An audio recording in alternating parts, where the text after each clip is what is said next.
Bonjour à tous, aujourd'hui je vais illustrer la matière médicale du remède Aurum Metallicum par deux cas cliniques.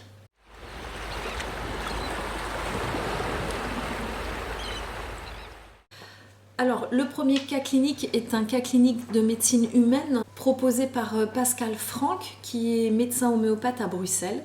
Et le deuxième cas clinique sera le cas clinique du docteur Marie Starinki, qui est médecin vétérinaire à La Rochelle. Je commence par le premier cas clinique de médecine humaine de Pascal Franck. Il s'agit d'une femme née en 68 et elle présente une douleur terrible au niveau sacro-iliaque et L4-L5. Donc L4-L5 c'est au niveau lombaire en bas du dos et sacro-iliaque c'est au niveau du bassin, au même niveau sur les côtés. Elle dit qu'elle sait qu'elle a déjà fait une hernie discale. Elle dit que ça lui est tombé dessus sans crier gare, ces douleurs.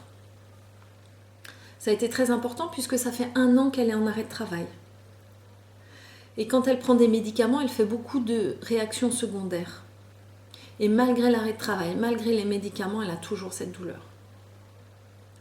Et ce qui la rend malade dans cette affaire, c'est qu'elle ne peut rien prévoir.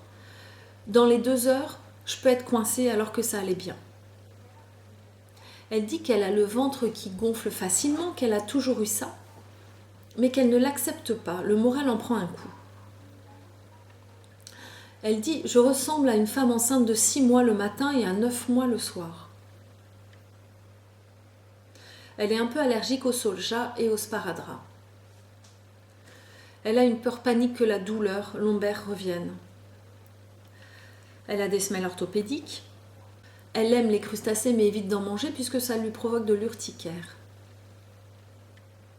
Elle parle à nouveau de ses douleurs lombaires. Elle dit « J'ai une sensation de brûlure continue qui sont améliorées contre le mur quand je suis debout et la jambe droite relevée. » Donc en fait, elle se place contre un mur, toute droite, debout, elle lève la jambe droite et ça calme ses douleurs, ce qui est un symptôme très particulier. Elle dit « J'ai un enfant, j'aurais voulu en avoir d'autres, mais le divorce m'en a empêché. Mon mari m'a trompée. » Elle a eu ensuite un autre homme pendant 18 mois, mais c'était un escroc. Et elle dit avoir subi des abus sexuels de son grand frère quand elle était enfant. Elle est psychologue, de formation, indépendante et enseigne dans 2 écoles. Donc les 2 symptômes qui sont particulièrement typiques et particuliers en fait dans la description de ces douleurs lombaires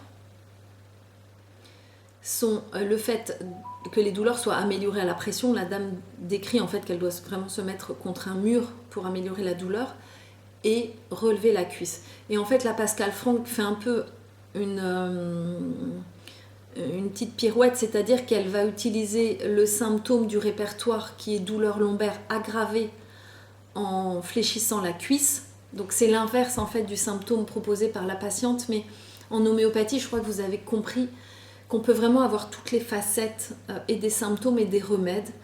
Et le fait que ce soit un symptôme très particulier, on peut utiliser le fait que ce soit aggravé ou amélioré de la même façon. Là, vous pouvez tout à fait dire que vous ne comprenez pas cette démarche. On peut se permettre de faire cette pirouette quand on a beaucoup d'expérience de l'homéopathie et on sait à quel moment on peut le faire et à quel moment c'est un peu risqué de faire ça.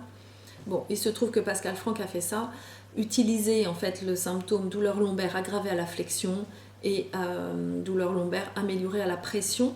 Et il n'y a qu'un seul remède qui sort comme ça, c'est Aurum Metallicum. Et donc elle réfléchit ensuite à ça. Évidemment, on a toujours une critique quand le répertoire propose un seul remède.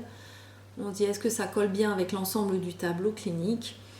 Et là, Pascal Franck a validé ce remède-là sur 2 notions en plus des symptômes physiques, le grand sens des responsabilités de cette femme et la notion d'abus multiples qui est une ambiance qu'on retrouve très fort chez le remède Aurum Metallicum. Et ce remède permettra la guérison de la patiente. Voilà pour ce premier cas clinique et je vous propose un deuxième cas clinique qui est un cas clinique vétérinaire. Je trouve que c'est toujours intéressant d'avoir des cas cliniques et en médecine humaine et en médecine vétérinaire. Donc c'est un cas clinique publié dans les Échos qui est une revue proposée par le Centre liégeois d'homéopathie. Donc les Échos numéro 139 en 2010 est donc publié par le docteur Maris Tariki, qui est un médecin vétérinaire qui exerce à La Rochelle en France. Et donc le cas est le suivant. Madame F m'a demandé un jour si on pouvait faire quelque chose pour son chat Lizzie, qui est une femelle européenne et depuis quelque temps s'est mise à pisser partout subitement, dans le lavabo, dans la salle de bain. Elle marque en fait, elle ne s'assoit pas, dit la maîtresse. Elle pisse comme un mâle, dehors et dans la maison, même si la porte est grande ouverte. Elle pisse aussi dans le linge sale et le propre, dans les jeux d'enfants, etc.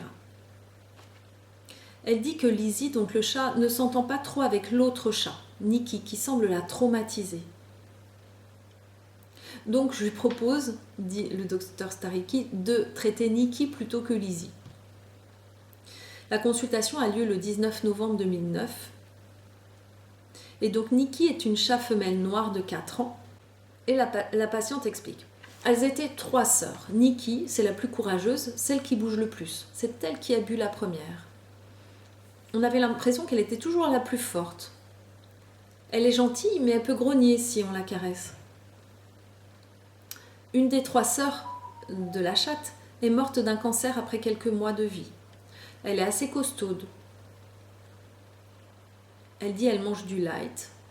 Elle a un comportement atypique, c'est très spécial. C'est un mélange entre un mâle et une femelle.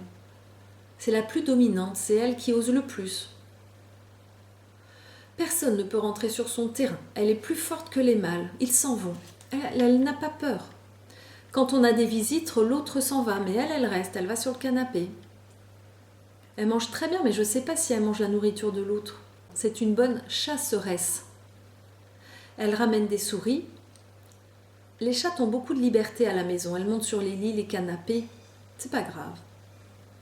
Dans le cabinet, le docteur Starinki remarque qu'elle cherche à fuir. Elle miaule beaucoup dans le cabinet.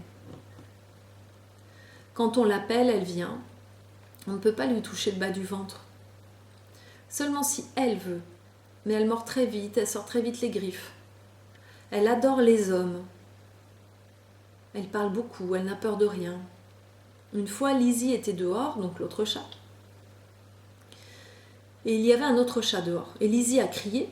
Nikki était couchée dans la maison et d'un coup elle est sortie pour aider Lizzie. Ou pour chasser l'autre chien, point d'interrogation. Lizzie, c'est une vraie femelle, elle est douce, petite, sensible, elle est attachée à moi. Mais Nikki, ça, c'est jamais vu. Elle te cogne avec la tête pour dire je t'aime bien. Elle n'est pas douce du tout. Tout ce qu'elle fait, c'est avec force. Lizzie et Nikki, donc les 2 chattes, n'ont jamais été très proches. Il faut toujours une distance entre les 2. Pas de contact. Au début, elles jouent ensemble. Si Nikki est dans une pièce et si Lizzie rentre, tout de suite, elles sont sur leur garde. C'est toujours comme ça, depuis 4 ans. Puis ça s'empire. Je lui ai demandé ce qui s'était passé pour que Lizzie fasse ça. Alors la propriétaire répond. Il y a 2 ou 3 ans, Nikki était couchée sur une chaise. Je la trouvais très bizarre, très calme, pas en forme. Alors je l'ai caressée sur le dos et elle m'a mordu tout de suite. Il y avait une boule sur la hanche. Nous sommes allés chez le vétérinaire. En enlevant cette boule qui était un abcès, ça a laissé un grand trou. C'était probablement un plomb de chasse, m'a dit le vétérinaire. C'était impossible à la suite de l'opération de lui mettre un médicament dans la bouche, elle était trop forte. Elle est beaucoup plus sauvage que l'autre. Lizzie est plus délicate. Parfois, je me demande si elle n'a pas un problème depuis l'abcès. Nikki ne se met pas sur nos genoux. Le temps sec est préférable pour elle. Je crois que Lizzie a peur de Nikki, elles sont toujours à l'écart, elles peuvent être sur le même lit mais avec un écart. Lizzie est angoissée et Nikki gagne toujours. C'est toujours Nikki qui attaque. Quand elle court, c'est plutôt Nikki qui chasse Lizzie que l'inverse. Quand il y a d'autres chats sur le terrain, Nikki attaque vraiment, Lizzie attend. Même si c'était un chien, elle l'attaquerait. Et l'auteur dit qu'elle n'a pas de peur puisqu'elle vient vers moi pendant la consultation. Et là, le médecin vétérinaire, Marie, prescrit au rhum et elle explique son choix. Elle utilise le fait que Nikki soit brutale et autoritaire. Et elle dit « J'ai choisi au rhum principalement sur l'image de force que j'en avais. » Mais aussi parce qu'elle est plutôt grosse, qu'elle est améliorée par temps sec, qu'elle respire vite. D'autre part, même si elle traumatise un peu Lizzie, elle va quand même la défendre si d'autres chats entrent sur le terrain, comme s'il y avait un sentiment d'honneur. On retrouve ça chez ce remède. Et donc elle prescrit Rhum Metallicum en 30K. Et le 15 avril 2010, le chat revient pour son vaccin. Elle dit que Nikki a bien meilleur caractère, qu'elle embête beaucoup moins Lizzie et que Lizzie du coup ne marque quasiment plus. Elle dit que les deux chats se sont améliorés.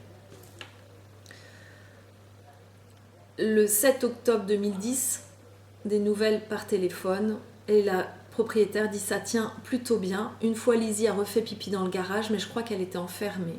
Elle est vraiment plus calme, Nikki, et elles s'entendent mieux maintenant. Jusqu'à présent, c'est beaucoup mieux. Et là, c'est intéressant, le 13 avril 2011, Nikki va bien, mais elle tousse un peu par moments. À l'auscultation, on entend un souffle cardiaque important. Quand elle veut quelque chose, elle se révolte, mais en même temps, elle ronronne. Elle est incroyable, cette femelle, dit la propriétaire. Elle joue et ronronne en même temps. Elle passe du jeu à l'agressivité en un instant. Toute griffe dehors, elle ronronne encore. Et à nouveau, au Rhum Metallicum sera donné avec une amélioration sur la toux. Voilà, ça montre bien que c'est un remède de fond pour Nikki, puisque ce remède va guérir également la toux. Je vous remercie et vous dis à bientôt.